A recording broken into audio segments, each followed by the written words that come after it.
Hey everybody, this is George Brasher with Shakedown of Thunder Sports, and you're about to watch the two Irish brothers.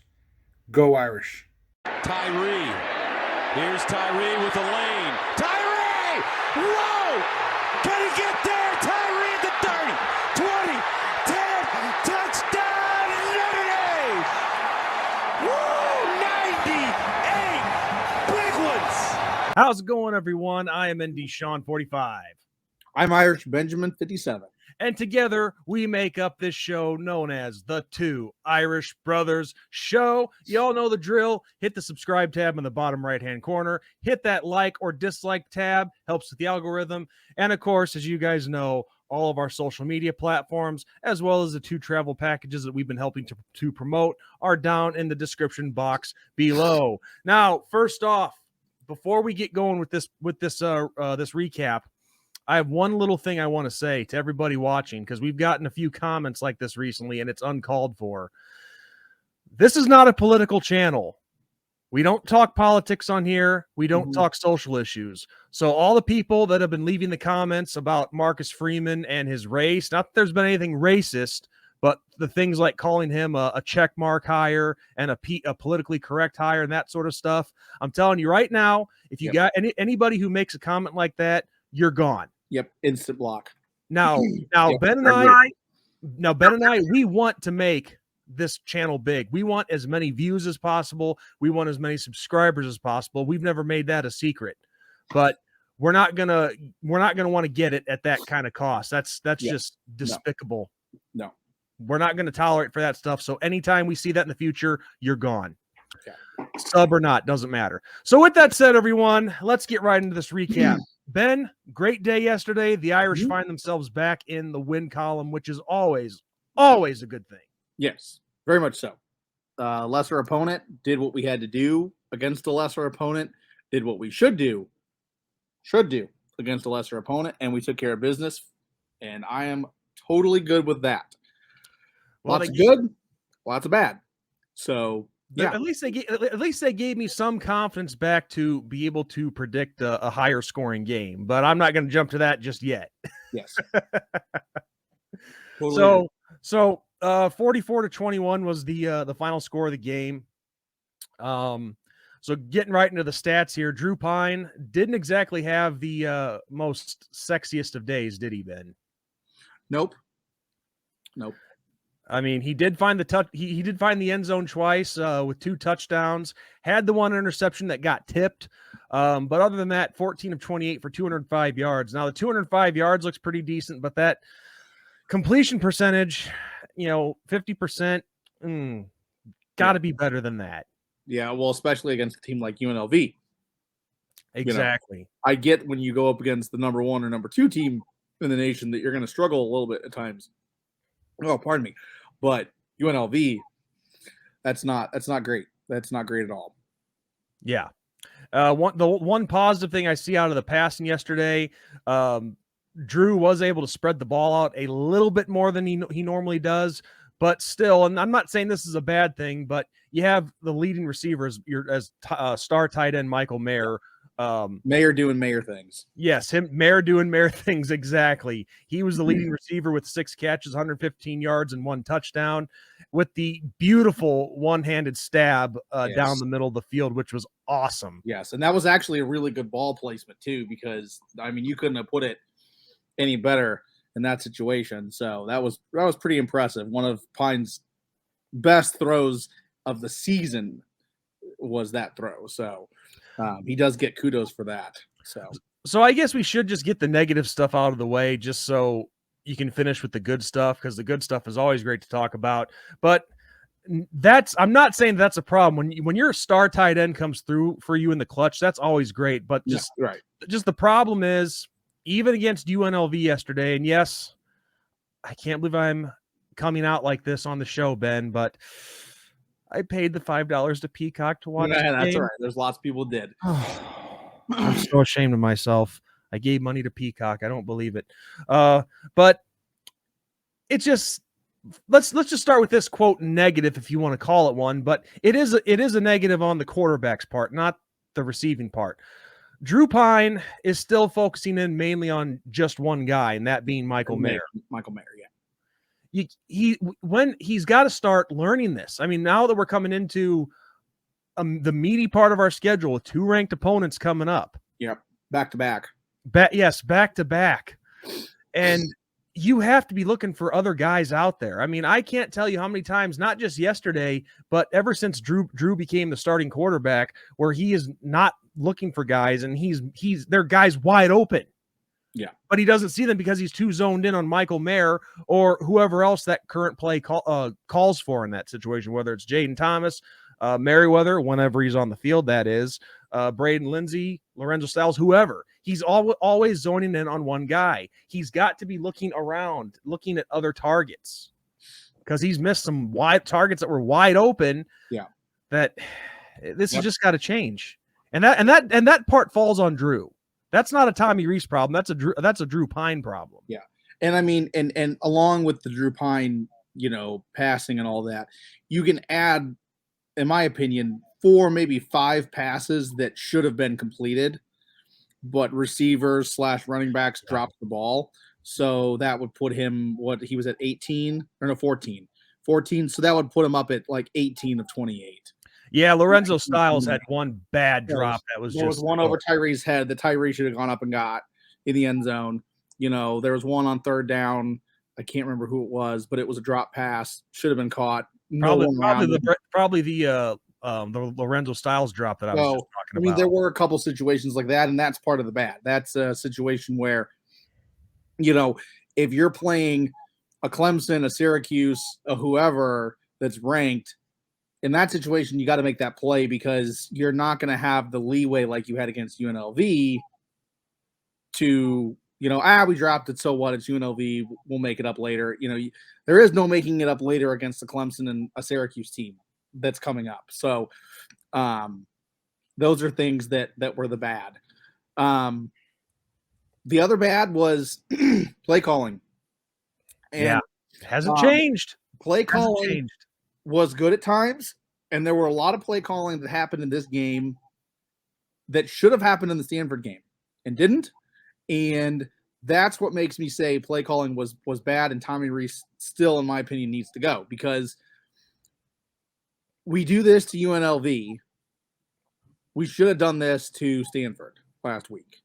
And people can say, oh, you're focusing too much on the past and all that, but it's the same old story, and it's like a broken record being played over and over and over again.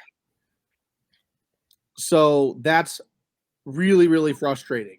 Very, very frustrating. And I mean, you look at the stats and you can just see it. I mean, look at the rushing numbers. Estime had what? 3 carries, 17 yards, but he did find the end zone once. 3 carries. But then after that, they stopped using him. 3 Why? Carries. I mean, I'm not saying I'm an expert. I mean, neither one of us are experts. Neither one of us, went much higher than high school football, but it doesn't take an expert to say, okay, we have this guy in Estime that you give him the ball and it's like a freight train coming at you. 3 carries is unacceptable. I'm sorry. So, I mean, and that touchdown, that was brilliant. I mean, he ran through there like no problem, but then they stopped using him. Why? I don't get it. I mean, and then now don't get me wrong, I'm not dogging Logan Diggs or Chris Tyree. I mean, Logan Diggs had a great day, 28 carries, 130 yards. He didn't find the end zone, but he set us up for scores.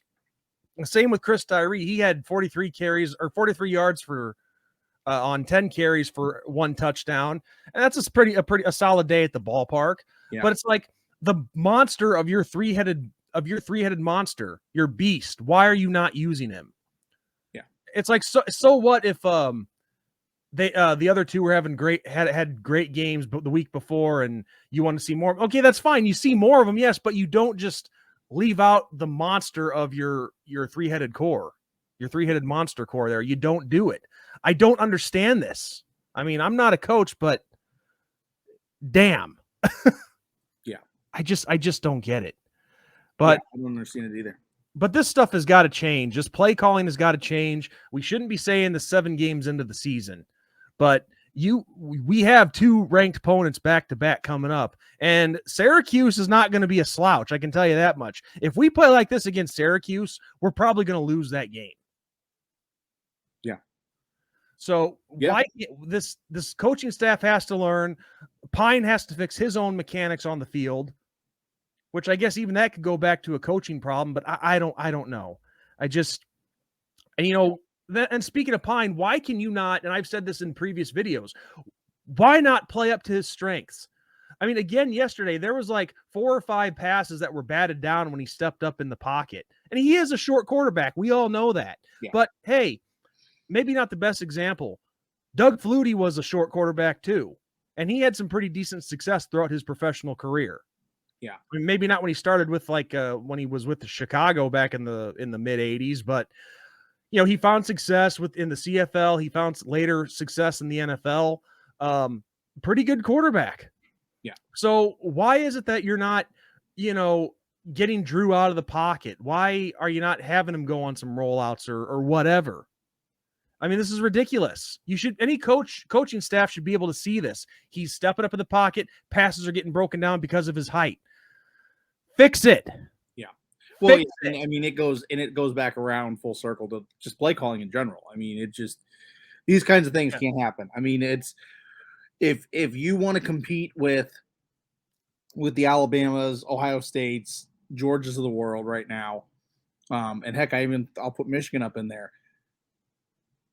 It comes to coaching too. I mean, you can't just have talented guys. I mean, the way that you beat Alabama is you outcoach Nick Saban, which is a very daunting task, So it's very frustrating. And continuing on with frustrations, the defense got lax at times. I'm sorry, very, very lax at times, not hungry, sloppy tackling, sloppy coverage, just pitiful at times. And like I said, it goes back with the offense. You can do this against UNLV and be okay. Okay. But you cannot do this against the Clemson, the Syracuse. I mean, earlier in the season, a USC, or not earlier in the season, Ohio State earlier in the season. You can't do that kind of thing. I mean, you just can't. So very frustrating. Very, very, very, very frustrating.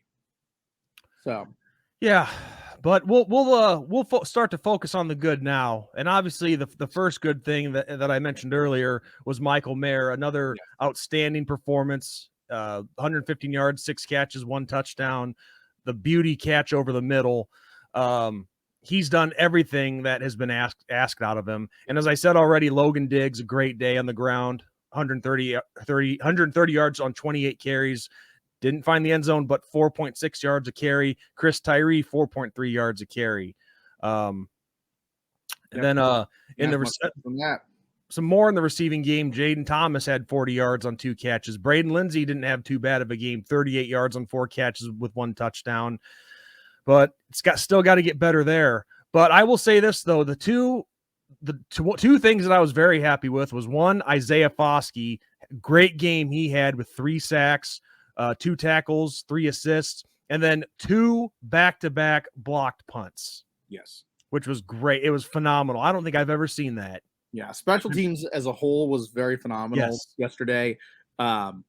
Great kick returns, great blocks. I think there was 1 missed field goal, which but Groupie was still he was 3 of 4. Yeah, overall phenomenal play by special teams. People can say, it's special teams. You know what? Special teams can win and lose ball games, man. So it's especially against big name opponents.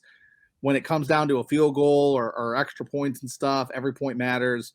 Field position, punting, and even kick returns and stuff can flip the field.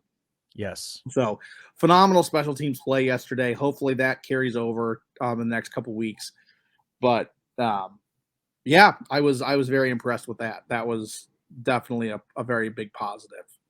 It was overall, despite the bad stuff that did happen, it was nice to see a comfortable win and not have to be on the edge of your seat all game like we have been pretty much every game to this point in the season. Yes, this was we went out, we dominated. We dominated pretty much at all points of the game. There was really only a couple times where UNLV looked good if you say that. So yeah, I'm happy with this win. Yeah, but we just got to fix the mistakes going forward because 5 games left. It's crazy to say that already, how fast the season's gone by. Season's flying. Yeah, but 5 games left. You have 2 crucial games coming up next that could really help you out as far as trying to get a better bowl game. Mm-hmm. And it's a new week all over again. So I just hope that this can be the week that we finally start figuring things out, especially up in the press box. Yeah. But with that said, Ben, one last thing I wanted to say. Special shout out to my former high school, Geneseo High School out of Geneseo, Illinois. For the first time since 2017, they made the Illinois State playoffs in football, which a 4-year hiatus is pretty unusual for us, but we finally got back there, and we will be taking on Carterville in the first round of the IHSA 4A playoffs. So special shout out to the Maple Leafs, the Green Machine. And on that note, everyone, I am ND Sean 45. I'm Irish Benjamin 57. And as we always say, good night, God bless, and go Irish. Go Irish.